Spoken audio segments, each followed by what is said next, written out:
Alors, vous vous posez sûrement la question, comment est-ce que je change mes épaisseurs de ligne, ma hiérarchie des traits dans Revit?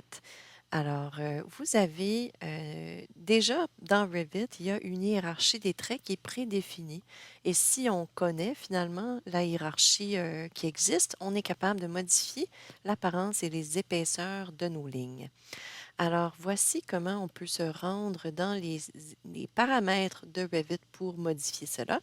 Vous avez dans l'onglet Gérer le département des paramètres et sur Paramètres supplémentaires, vous avez les épaisseurs de ligne. Dans cela, vous allez voir que Revit a 16 épaisseurs de ligne prédéfinies et pour différentes échelles, cette hiérarchie-là va être adaptable. Donc, vous avez la possibilité d'adapter chacune des épaisseurs qui est indiquée.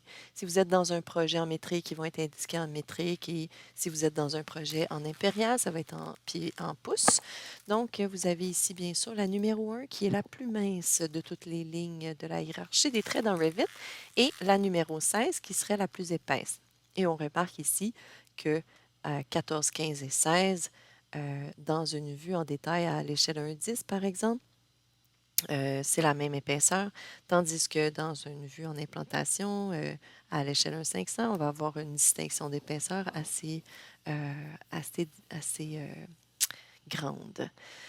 Donc, vous avez la possibilité de modifier tout cela. Vous avez aussi les épaisseurs de lignes en perspective. Alors, quand vous êtes en perspective et que vous dessinez des lignes de détail, vous pouvez les modifier. Les lignes d'annotation, même chose. Donc, vous avez toutes ces épaisseurs de lignes qui font partie de la hiérarchie des traits de Revit. Donc ici, par exemple, si j'aimerais modifier euh, cette ligne, je vais simplement aller voir qu'est-ce que, qu'est-ce qui est le... Bon, je vais faire table pour sélectionner la flèche, la direction de l'escalier ici. Et j'aimerais ça aller voir qu'est-ce qui se passe pour l'épaisseur de cette ligne-là. Donc en faisant le bouton de droit, hop, non, tab, tab, bouton de droit sur mon objet, remplacer par catégorie, par élément. Ici, c'est certain que je peux aller modifier la ligne de projection, par exemple, qui est spécifique là, ici que j'ai sélectionné. OK? Donc, l'épaisseur, la hiérarchie des traits est ici et c'est là qu'on va pouvoir modifier. Donc, j'imagine que si ce n'était pas déjà à 1, que si je le mets à 1, on verrait la ligne être modifiée. Je vais le mettre à 16, par exemple, et on devrait voir cette ligne-là être modifiée, réinitialisée. Maintenant, plein, appliquer, et disons 12, appliquer. Je vais aller voir si ça fonctionne. On va simplement voir si on a modifié. Orientation. D'accord. Donc, oups. Voilà. J'aimerais voir si je peux appliquer un demi-ton, étant donné que quand j'y vais par catégorie, c'est qu'on va me dire tous les objets du même style vont être modifiés.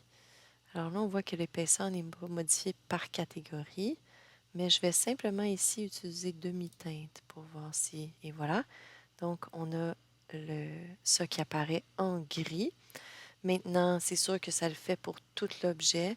Donc, vous avez la possibilité ici là, de modifier cela pour tous les éléments en allant dans Catégorie d'annotation, trajectoire de l'escalier et en cliquant sur le plus, on a la flèche, le texte, etc.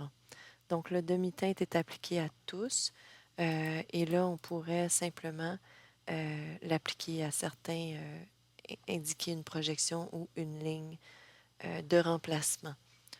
Par exemple, ça c'est au-dessus, flèche vers, on va se donner de la place.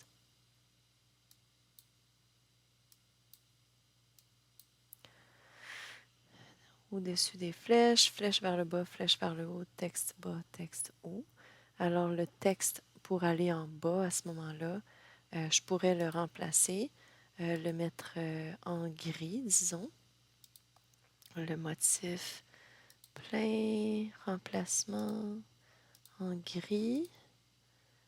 Épaisseur, bon, disons que je change l'épaisseur ici. Appliquer, OK. Alors, voilà. Donc, j'ai changé le ton de mon texte pour qu'il apparaisse différemment. Même chose avec la porte ici. Si je veux modifier, par exemple, le sens de l'ouverture par catégorie, alors ici, je vais aller dans Ouvrir la boîte de dialogue. Le petit plus, on l'appelle le plan swing. La ligne de coupe, parce que bien sûr, nous sommes en coupe.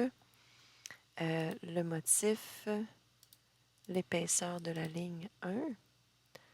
Le motif de remplacement, ça pourrait être une ligne pointillée, par exemple, une ligne dash, disons, avec un gris comme ça. Ouais, OK. Appliquer. Allons voir. Toujours pas. Hop.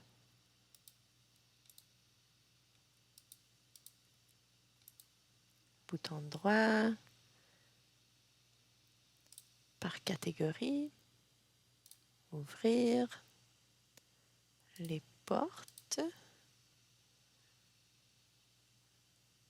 Le plan swing. La petite vue en pointillé. Remplacer les couches hautes, style de ligne de coupe. Épaisseur, le 1/8. On a 3/8, nous. Bon, disons qu'on y va. Ligne cachée, 3/8.